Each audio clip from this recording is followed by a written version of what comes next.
ಇನ್ನೇನು ಕೆಲ ದಿನಗಳಲ್ಲಿ ಲೋಕಸಭೆ ಚುನಾವಣೆ ನಡೆಯುತ್ತೆ.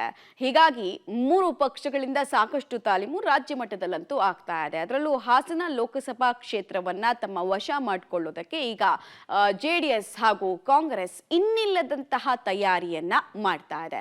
ಹೇಗಿದೆ ಜಿದ್ದಾಜಿದ್ದಿ ಅಂತ ಬನ್ನಿ ನೋಡ್ಕೊಂಡು ಬರೋಣ. ಹಾಸನ ಲೋಕಸಭಾ ಕ್ಷೇತ್ರ ಹೈ ವೋಲ್ಟೇಜ್ ಅಖಾಡವಾಗಲಿದೆಯಾ? ಜೆಡಿಎಸ್ ಭದ್ರಕೋಟೆಯನ್ನ ಉಳಿಸಿಕೊಳ್ಳಲು ದಳಪತಿಗಳ ಪಣ. ಮೈತ್ರಿ ಅಭ್ಯರ್ಥಿಯನ್ನ ಸೋಲಿಸ್ತಾರಾ? ಕೈ ರಣಕಲಿಗಳು. ಜೆಡಿಎಸ್ ಬಿಜೆಪಿ ಮೈತ್ರಿ ಮಾಡಿಕೊಂಡಿದ್ದು ಸ್ಥಳೀಯ ಬಿಜೆಪಿ ನಾಯಕರು ಅದಕ್ಕೆ ವಿರೋಧ ವ್ಯಕ್ತಪಡಿಸಿದ್ರು. ಹಾಲಿ ಸಂಸದ ಪ್ರಜ್ವಲ್ ರೇವಣ್ಣ ಮೈತ್ರಿಕೂಟದ ಅಭ್ಯರ್ಥಿಯಾಗಲಿದ್ದಾರೆ. ಈಗಾಗಲೇ ಜೆಡಿಎಸ್ ವರಿಷ್ಠ ಎಚ್.ಡಿ. ದೇವೇಗೌಡ್ರೆ ಪ್ರಜ್ವಲ್ ರೇವಣ್ಣ ಅವರೇ ಅಭ್ಯರ್ಥಿ ಅಂತ ಘೋಷಣೆ ಮಾಡಿ ಮೊಮ್ಮಗನನ್ನ ಗೆಲ್ಲಿಸುವ ಮೂಲಕ ಜೆಡಿಎಸ್ ಭದ್ರಕೋಟೆಯನ್ನು ಉಳಿಸಿಕೊಳ್ಳಲು ಪಣ ತೊಟ್ಟಿದ್ದಾರೆ.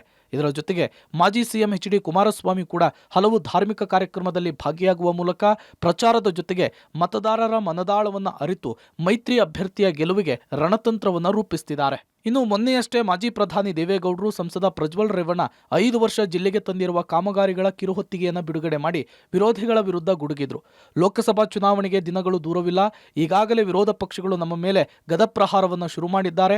ಅರಸೀಕೆರೆ, ಹಾಸನದಲ್ಲಿ ಸಿಎಂ ಡಿಸಿಎಂ ಅಭಿವೃದ್ಧಿ ಕಾಮಗಾರಿಗಳ ಉದ್ಘಾಟನೆ, ಶಂಕುಸ್ಥಾಪನೆ ಕಾರ್ಯಕ್ರಮವನ್ನು ಮಾಡಿದ್ದಾರೆ. ಪಕ್ಷದ ಕಾರ್ಯಕರ್ತರು ಪ್ರಜ್ವಲ್ ರೇವಣ್ಣ ಕೆಲಸ ಮಾಡಿರುವ ವಿಚಾರಗಳನ್ನು ಜನರಿಗೆ ಮುಟ್ಟಿಸಬೇಕು, ಇಲ್ಲವಾದರೆ ನಮ್ಮ ಎದುರಾಳಿಗಳು ನಮ್ಮನ್ನು ಬಿಡೋದಿಲ್ಲ ಅಂತೇಳಿ ಕಿಡಿಕಾರಿದ್ರು. ಕೇವಲ 3 ದಿನ ಚುನಾವಣೆ. ಈ ಚುನಾವಣೆಯಲ್ಲಿ ನಮ್ಮ ಮೇಲೆ ಗದಾಪ್ರಕಾರ ಮೊನ್ನೆ ಹಾಸನದಲ್ಲೇ ನಾನು ಪ್ರಶ್ನೆ ಕೇಳ್ತೇನೆ. ಹಾಸನದ ಮೆಡಿಕಲ್ ಕಾಲೇಜ್ಗೆ ಉದ್ಘಾಟನೆ ಮಾಡಿ. ಇತ್ತ ದೇವೇಗೌಡರ ವಿರುದ್ಧ ರಾಜಕೀಯವಾಗಿ ಸೆಣಸಾಡಿದ್ದ ದಿವಂಗತ ಪುಟ್ಟಸ್ವಾಮಿ ಗೌಡರ ಮೊಮ್ಮಗ ಶ್ರೇಯಸ್ ಪಟೇಲ್ ಅವರನ್ನು ಕಣಕ್ಕಿಳಿಸಲು ಕಾಂಗ್ರೆಸ್ ಹೈಕಮಾಂಡ್ ನಿರ್ಧರಿಸಿದೆ.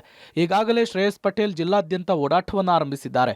ಈ ಬಾರಿ ಕುಟುಂಬ ರಾಜಕಾರಣದ ವಿರುದ್ಧ ಮತವನ್ನು ನೀಡಲಿಕ್ಕೆ ಜಿಲ್ಲೆಯ ಜನ ನಿರ್ಧರಿಸಿದ್ದು, ಹೈಕಮಾಂಡ್ ಟಿಕೆಟ್ ನೀಡಿದರೆ ಸ್ಪರ್ಧೆ ಮಾಡ್ತೇನೆ, ಜೆಡಿಎಸ್ನಿಂದ ಬೇಸತ್ತಿರುವ ಮತದಾರರು ನನ್ನ ಕೈ ಹಿಡಿತಾರೆ ಅಂತೇಳಿ ವಿಶ್ವಾಸವನ್ನು ವ್ಯಕ್ತಪಡಿಸಿದ್ದಾರೆ.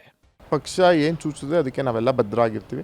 ಪಕ್ಷ ನನಗೆ ಸೂಚಿಸಿದ್ರೆ ಖಂಡಿತವಾಗಿಯೂ ನಾನು ಅಭ್ಯರ್ಥಿ ಆಗ್ತೀನಿ. ಪಕ್ಷ ಬಂದಾಗಲಿಂದ, ಸರ್ಕಾರ ಬಂದಾಗಲಿಂದ ಜನಮೆಚ್ಚಿನ ಕಾರ್ಯಕ್ರಮಗಳ ಬಗ್ಗೆ, ಗ್ಯಾರಂಟಿ ಯೋಜನೆಗಳ ಬಗ್ಗೆ ಜನರ ಅರಿವು ಮೂಡಿಸ್ತಾ ಇದ್ದೀವಿ.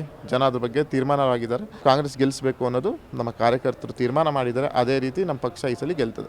ಜನ ತುಂಬ ಪ್ರಬುದ್ಧರಾಗಿದ್ದಾರೆ, ಬುದ್ಧಿವಂತರಾಗಿದ್ದಾರೆ, ಒಂದು ಬದಲಾವಣೆ ಬಯಸಿದ್ದಾರೆ. ಒಟ್ನಲ್ಲಿ ಈ ಬಾರಿಯ ಹಾಸನದ ಲೋಕಸಭಾ ಕ್ಷೇತ್ರದ ಚುನಾವಣೆ 3ನೇ ತಲೆಮಾರಿನ ನಡುವೆ ನಡೆಯುವ ಯುದ್ಧವಾಗಿದೆ. ಯಾರ ಕೊರಳಿಗೆ ವಿಜಯಮಾಲೆ ಬೀಳಲಿದೆ ಎಂಬುದರ ಬಗ್ಗೆ ಜಿಲ್ಲಾದ್ಯಂತ ಚರ್ಚೆ ಆರಂಭವಾಗಿರುವುದಂತೂ ಸುಳ್ಳಲ್ಲ. ಶಶಿಧರ್ ಬಿಸಿ, ಪಬ್ಲಿಕ್ ಟಿವಿ, ಹಾಸನ.